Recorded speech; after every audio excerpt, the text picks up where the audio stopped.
सुप्रभात. श्री परमरहस्य वाचन अध्याय 9, श्लोक क्रमांक 2, ओवी क्रमांक 4. सदाचारः शिवे भक्तिलिंगर्जनाम एकदिहि लांछने नीच भावश्च भक्तस्थलमुदीरितं. शिव म्हणे ओ पार्वती, भक्तस्थल निरोपू प्रजपती, जे एकता पावन त्रिजगती चराचार होय. महापापाच्या झाल्या असतानाशी एकताच जाती क्षयासी, ऐसे भक्तस्थल जयपासी निरोपीन ओ देवी. सदाचार्य शिव भक्तेवरती जे गुरुलिंग जंगम एक भावे म्हणजे, परी अधि गुरु की जे दीक्षा घेई ज संभावे. सद्भावे विश्वास गुरुचरणी, तोची भावलिंग पूजनी, जंगम ही तोची भावी मनी, तोची उत्तम भक्त जाणीजे.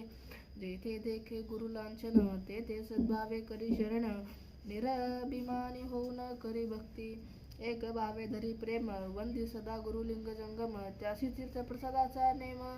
नित्याचारे वर्ततो जंगम देखुनी भावे वंदावे, माझे तुझे बागीचे न म्हणावे, रूप देखुनी शरण जावे, हे गुरु भक्ती लक्षण.